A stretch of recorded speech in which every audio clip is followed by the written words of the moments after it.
हरे कृष्ण। सरल धर्म पर आपका फिर स्वागत है। आज चर्चा करेंगे हम अवतार की, वेद व्यास की। 24 अवतारों की चर्चा चल रही है, जैसे आपको मालूम है। आज के अवतार है वेद व्यास। ये द्वापर में होते हैं। द्वापर में एक कृष्ण होते हैं। दोनों अवतार साथ साथ होते हैं। पहले भी हमने आपको बताया था कि अवतार परशुराम और राम अवतार त्रेता में एक साथ थे। धनुष यज्ञ के समय वहाँ पर पहुँच गए थे परशुराम जी, और उनको नाराज भी थे धनुष तोड़ने पर। वो सब कहानी आप जानते हैं। आज बात होगी वेद व्यास जी की। ये व्यास हैं और वेदों का विभाजन इन्होंने किया। पहले वेद एक ही थे, इन्होंने उनको 4 टुकड़ों में बांट दिया। ऋग्वेद, अथर्ववेद, सामवेद और यजुर्वेद 4 जगह कर दिए, और चारों के एक एक चेले बना दिए। इन्होंने उसको आगे चलाई परंपरा। पहले इनकी उत्पत्ति के बारे में सुन लें। ये पैदा हुए ऋषि पाराशर और सतवती से। हुआ यूँ, किस्सा ऐसा आता है देवी भागवत में। एक दफ़ा ये नदी पार कर रहे थे। मत्स्य कन्या इनको नदी पार करा रही थी। उसके पिता नहीं थे, इसलिए नाव वह चला रही थी। बीच रास्ते में पहुँचे तो इनके मन में, पाराशर ऋषि के मन में काम इच्छा जाग गई। इनको बड़ा आश्चर्य हुआ कि मेरे जैसे जितेंद्रिय में ऐसे कैसे हुआ। मैं था जितेंद्र हूँ, एक छोटी सी बेकार सी लड़की को देख के मेरे मन में ऐसे क्यों इच्छा आई। फिर उन्होंने ध्यान लगाया भगवान का। पता लगा कोई देव इनसे बहुत बड़ा कार्य कराना चाहता है। फिर उन्होंने मत्स्य कन्या की शरीर से जो दुर्गंध आती थी उसको मिटा दिया। मत्स्य कन्या कौन थी?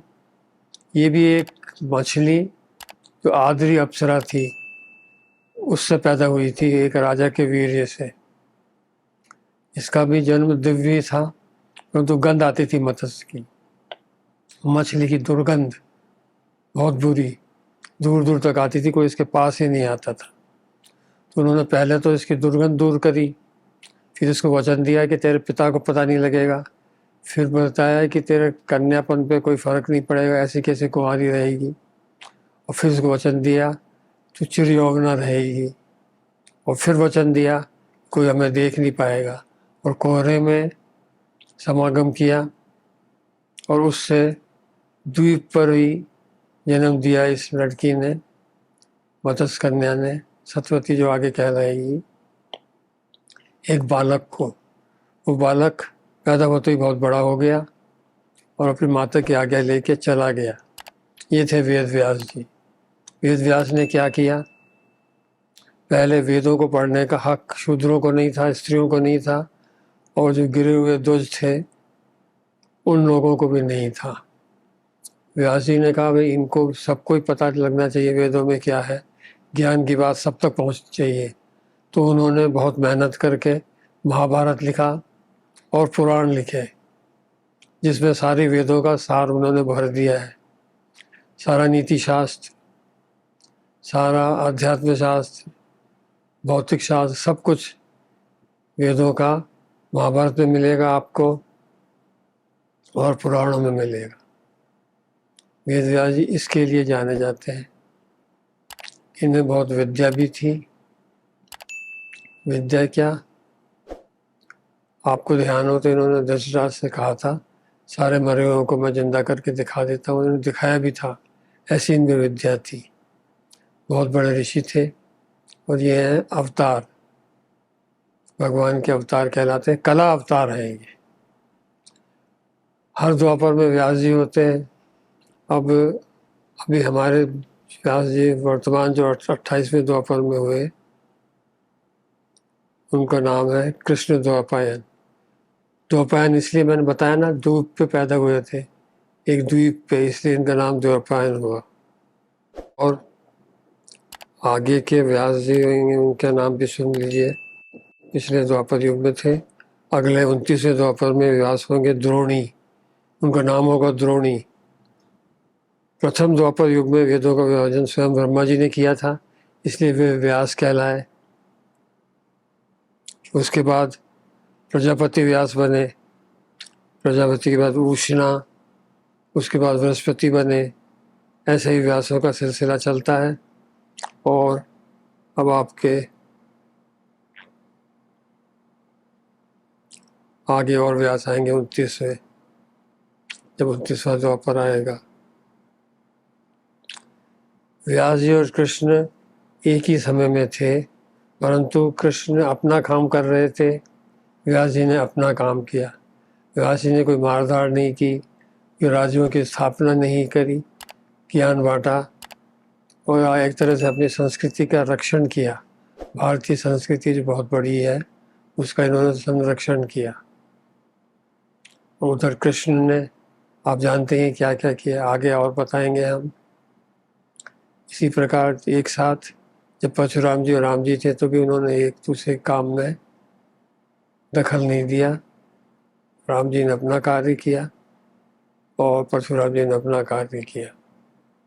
व्यास का अवतार हुआ ज्ञान का अवतार, ज्ञान बांटने का अवतार। पहले बहुत भी अवतार हुए ज्ञान बांटने वाले, आपको पता है दत्तात्रेय ने भी ज्ञान बांटा। ऐसे ही आपके कपिल मुनि ने ज्ञान बांटा था। इनमें से व्यास जी का भी नाम है। ये भ्रांति है कि व्यास जी ने वेदों की रचना की, नहीं, ये गलत है। व्यास जी ने वेदों की रचना नहीं की, बल्कि विभाजन किया, उनको एडिट करके 4 भागों में बांट दिया। वेदों की रचना किसी ने नहीं की है, तो आप जानते ही हैं। आगे आपको वेदों के बारे में भी समझाएंगे।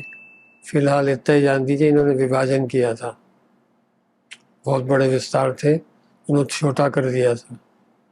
इसके लिए व्यास जी जाने जाते हैं। आगे हम आपको लेके आएंगे बुद्ध अवतार के बारे में, बुद्ध अवतार के बाद फिर कालकी के बारे में, और उसके बाद फिर हम आपको डिटेल में पूर्ण अवतार राम और कृष्ण के बारे में और बताएंगे। वो लंबा चलेगा हमारा प्रसंग। आशा है आप लोग इसी जन्म में भगवत प्राप्ति का प्रयास कर रहे होंगे। इसके लिए बहुत साधन आपको बार बार बताए जा रहे हैं। सबसे आसान साधन नाम जप बताया गया है, जिसका मुझे पूरी आशा है आप उपयोग कर रहे होंगे, काम में ले रहे होंगे। आप चाहें तो जितना नाम जपे उसकी एक संख्या भी लिख सकते हैं, लेकिन लिखना इतना ज़रूरी नहीं है जितना कि जपना।